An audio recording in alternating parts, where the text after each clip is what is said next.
Shalom, puji Tuhan, Bapak Ibu Saudara yang dikasihi Tuhan. Renungan firman Tuhan hari ini tentang seorang pekerja yang baik.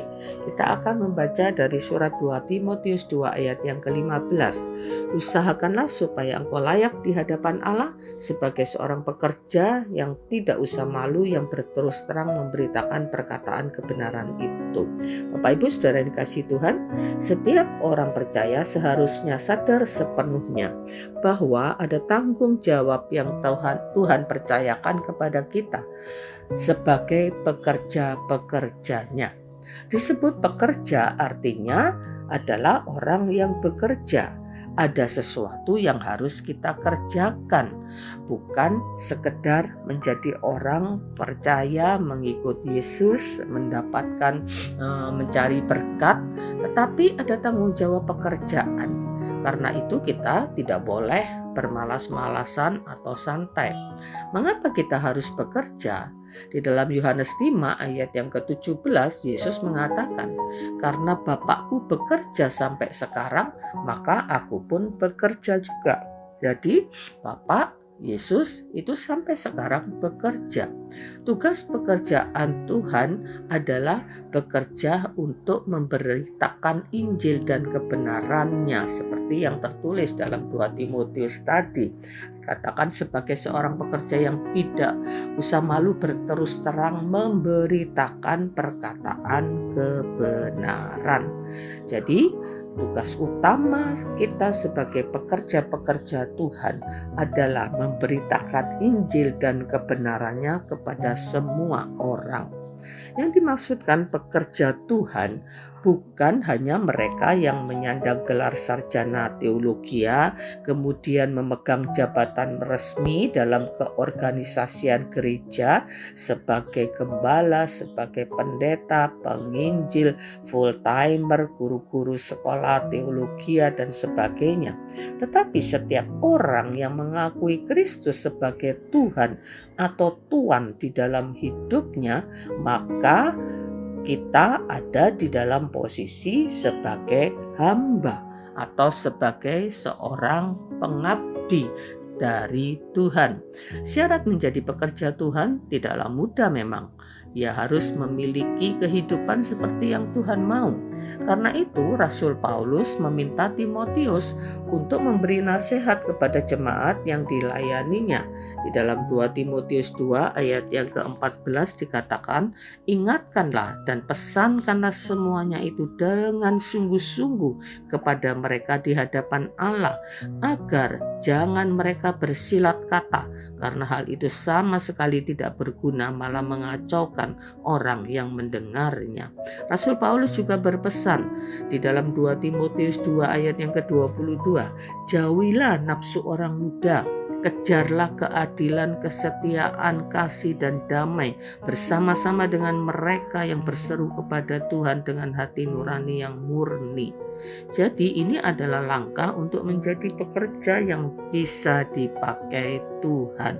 Di ayat yang ke-21 dari 2 Timotius 2 itu dikatakan, jika seorang menyucikan dirinya dari hal-hal yang jahat, ia akan menjadi perabot rumah untuk maksud yang mulia.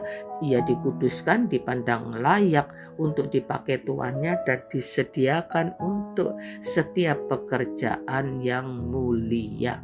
Dalam praktek hidup sehari-hari, banyak pekerja-pekerja Tuhan yang kehidupannya tidak menjadi berkat, malah menjadi sandungan bagi orang lain. Di antara pekerja-pekerja Tuhan sering terjadi pertengkaran, percekcokan, fitnah, gosip, iri hati. Bukankah hal itu justru semakin menghalangi orang lain untuk mengenal Tuhan? Pekerja Tuhan harus menjadi teladan, bukan malah menjadi batu sandungan. Rasul Paulus tidak hanya memposisikan dirinya sebagai seorang pekerja, tetapi juga sebagai seorang hamba. Di dalam 1 Korintus 4 ayat 1-2 dikatakan, demikianlah hendaknya orang memandang kami. Jadi Rasul Paulus menyatakan supaya orang-orang itu memandang kami, yaitu dirinya bersama-sama dengan rekan-rekan sekerjanya sebagai hamba-hamba Kristus yang kepadanya dipercayakan rahasia Allah. Yang akhirnya dituntut dari pelayan-pelayan yang demikian ialah bahwa mereka ternyata dapat dipercaya. Hamba pada zaman itu tidak punya posisi atau jabatan, bahkan tidak punya hak kecuali hanya mengabdi kepada tuannya. Namun Rasul Paulus mengatakan bahwa hamba-hamba Kristus kepada hamba-hamba Kristus itu dipercayakan rahasia Allah. Jadi kita orang-orang yang percaya yang juga sebagai hamba-hamba Kristus ini adalah bukan sembarang hamba, tetapi justru hamba-hamba yang sangat terhormat, karena tidak kepada semua orang Allah mempercayakan rahasianya, hanya kepada hamba-hamba yang dikatakan Rasul Paulus tadi, hamba-hamba yang dapat dipercaya. Bapak Ibu Saudara yang dikasihi Tuhan, kita semua orang percaya adalah hamba-hamba Kristus. Hamba itu adalah orang yang harus bekerja. Kalau ada hamba dan dia tidak bekerja, maka dia tidak akan dijadikan hamba, dia akan dibuang oleh tuannya. Kristus sudah membeli kita dan menjadikan kita hambanya, maka kita harus melakukan pekerjaan-pekerjaan dia, bukan bekerja semau kita sendiri. Jadi karena itu Bapak Ibu Saudara-saudara yang dikasihi Tuhan, mari kita sadari posisi kita, mari kita sadari tugas dan tanggung jawab kita sebagai orang percaya.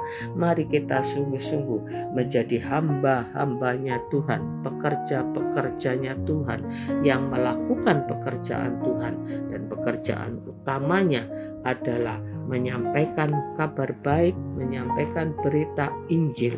Untuk itu kita harus menjadi hamba-hamba atau pekerja-pekerja yang berkarakter baik dan bisa dipercaya. Amin, puji Tuhan. Tuhan memberkati. Mari kita berdoa. Terima kasih Tuhan, Engkau sudah menebus kami dari hamba dosa menjadi hamba kebenaran, menjadi hamba-Mu Tuhan, menjadi pekerja-pekerja-Mu. Tolong kami Tuhan untuk memahami tanggung jawab kami sebagai seorang hamba, sebagai seorang pekerja yang harus bekerja, bukan untuk diri kami, bukan untuk dunia, tapi kami bekerja untuk Engkau. Mampukan kami ya Tuhan untuk menjadi pekerja-pekerja yang baik dan menjadi berkat bagi banyak orang. Terima kasih Tuhan, dalam nama Yesus kami mengucap syukur dan berdoa. Amin. Puji Tuhan, Tuhan memberkati.